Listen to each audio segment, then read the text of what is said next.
नाज़रीन, महंगा शौक भारी पड़ गया।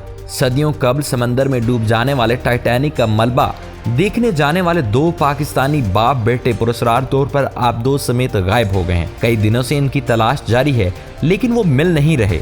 इनकी आबदोज के मुतालिक सिर्फ यही कहा जा रहा है कि वो अब तक खत्म हो चुके हैं। इसका मतलब ये हुआ कि इसके बाद उनके बच जाने के चांसेस खत्म हो चुके हैं।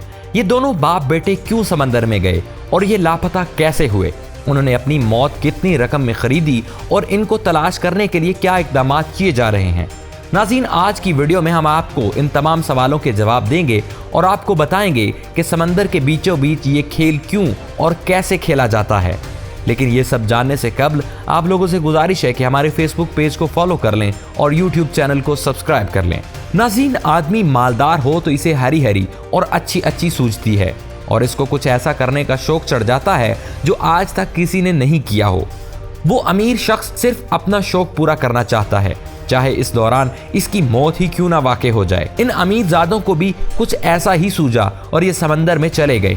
पाकिस्तानी बाप बेटे ने कुछ अनोखा करने की चाल लिए ये इंतहाई खतरनाक कदम उठाया। इसने अपने बेटे के साथ टाइटैनिक का 111 साल पुराना मलबा देखने का इरादा किया और समंदर में एक अदद आबदोज लेकर कूद निकला, जिस पर इन दो बाप बेटों के अलावा एक बरतानवी अरबपति भी शामिल हुआ, जबकि अमले के दीगर दो अफराद भी साथ थे।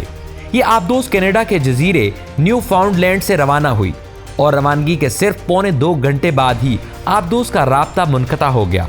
अब इसकी तलाश जारी है, जिसमें एक और आबदोज और 2 हवाई जहाज हिस्सा ले रहे हैं। इन बाप बेटे समेत इस दूसरे अरबपति का भी कोई पता नहीं चल रहा कि कहां गए और कहां नहीं। आबदोज में सवार बाप बेटों के नाम शहजादा दाऊद और सलमान बताए जा रहे हैं। शहजादा दाऊद पाकिस्तान की एक निजी कंपनी के नायब चेयरमैन हैं। निजी कंपनी की जानिब से अपने सोशल मीडिया अकाउंट पर वाक़े की तस्दीक भी कर दी गई है। बरतानवी मीडिया रिपोर्ट्स के मुताबिक आबदोज का 8 दिन का सफर का किराया $2.5 लाख होता है, जिसमें बैठकर बहरे ओकियानूस की तह में मौजूद 3800 मीटर तक उतरकर टाइटैनिक जहाज का मलबा दिखाया जाता है। आबदोज में 4 दिन की इमरजेंसी ऑक्सीजन सप्लाई मौजूद होती है। ये आबदोज 13,100 फीट की गहराई तक जा सकती है। अब सिर्फ इस किराए का अंदाजा लगाएं और ये सोचें कि इंसान कितना बेवकूफ़ है कि इस कदर महंगे दामों अपनी मौत खरीद लेता है। दोस्तों, आपको बताते चलें कि टाइटैनिक अप्रैल 1912 में अपने अव्वलीन सफर पर बरतानिया से अमेरिका जाते हुए बर्फानी तोदे से टकराकर डूब गया था, जिसके नतीजे में जहाज पर सवार 2200 मुसाफिरों और अमले के अरकान में से 1,500 से ज्यादा अफराद हलाक हो गए थे। जहाज का मलबा कनाडा के इलाके न्यू फाउंडलैंड के साहिल से तकरीबन 600 किलोमीटर दूर है। डूबने के बाद इस जहाज का मलबा भी एक मुअम्मा बन गया था और 7 दिहाइयों से ज्यादा अरसे बाद 1985 में इसे दरियाफ्त किया गया था। नाज़रीन, बहरे ओकियानूस की गहराइयों में लापता होने वाली आबदोज की तलाश में शामिल रेस्क्यू टीमें जहां तेजी से गुजरते वक्त और आबदोज में सवार अफराद के पास ऑक्सीजन की कमी के खतरे से नबर्द आजमा है, वहीं इन्हें अभी तक आबदोज का कोई निशान तक नहीं मिला। ये आबदोज दरअसल 1 सदी से भी ज्यादा अरसा कबल बहरे ओकियानूस में गरकाब होने वाले तारीखी बहरी जहाज टाइटैनिक के मलबे तक तफरीही सफर पर जा रही थी और इसमें पाकिस्तानी नयाज शाहों समेत 5 अफराद मौजूद हैं। रिपोर्ट्स के मुताबिक नाइटन आबदोज में मौजूद अफराद का पानी पर मौजूद बहरी जहाज पोलर प्रिंस से राब्ता इतवार को 1 घंटा 45 मिनट के बाद मुनक़ता हो गया था। आबदोज में मौजूद अफराद के पास ऑक्सीजन की इजाफी सप्लाई जुमेरात को पाकिस्तानी वक्त के मुताबिक 4 बजे खत्म होनी थी। टाइटैनिक का मलबा सेंट जॉन्स न्यू फाउंडलैंड से 435 मील जनूब में वाक़े है और इस वक्त इस इलाके में तकरीबन 1 दर्जन बहरी जहाज मौजूद हैं जो रेस्क्यू ऑपरेशन में हिस्सा लेने के लिए इस इलाके की जानिब गामजन हैं।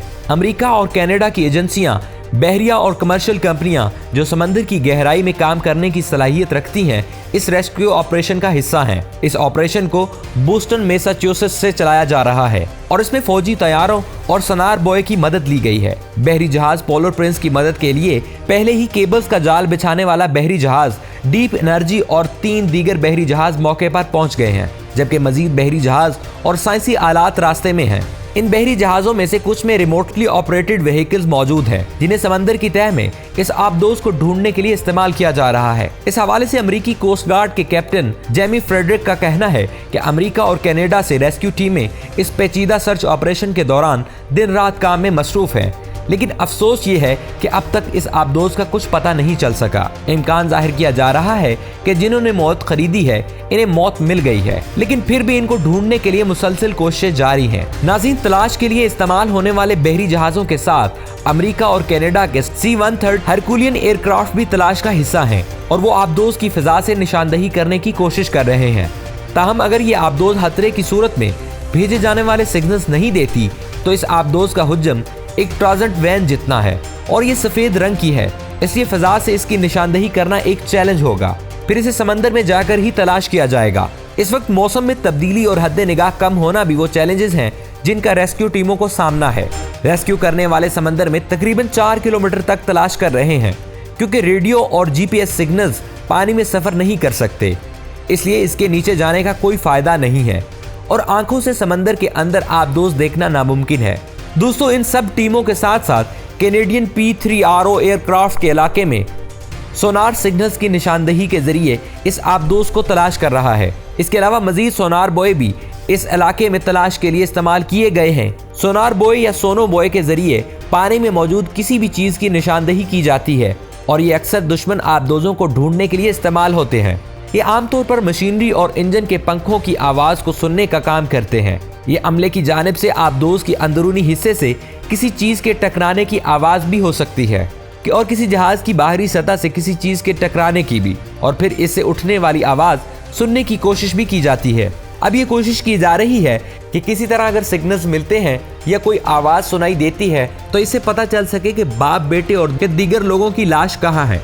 नाज़रीन, मंगल की रात अमेरिकी कोस्ट गार्ड की जानिब से तस्दीक की गई कैनेडियन तैयारे ने ज़ेरे आब आवाज़ें सुनी हैं, जिसका मुसलसल पीछा किया जा रहा है, लेकिन ताहाल कोई कामयाबी नहीं मिली। अमेरिकी मीडिया ने इस दौरान एक लीक मेमो के हवाले से रिपोर्ट किया जो अमेरिकी महकमा होमलैंड सिक्योरिटी को भेजा गया था। इसमें कहा गया है कि ये आवाज़ें किसी चीज़ के टकराने की आवाज़ जैसी हैं और ये 30 मिनट के दौरान बार बार आती रहती हैं। माहिरीन बता रहे हैं कि ये आवाज़ें सुनाई देना हौसला अफजा हैं, लेकिन अभी तक कोई सुराग नहीं मिल सका। यही खदशा जाहिर किया जा रहा है कि इन लोगों की मौत वाक़ई हो चुकी है, लेकिन हम अल्लाह से दुआ करते हैं कि ये आबदोज जल्द अज जल्द मिल जाए।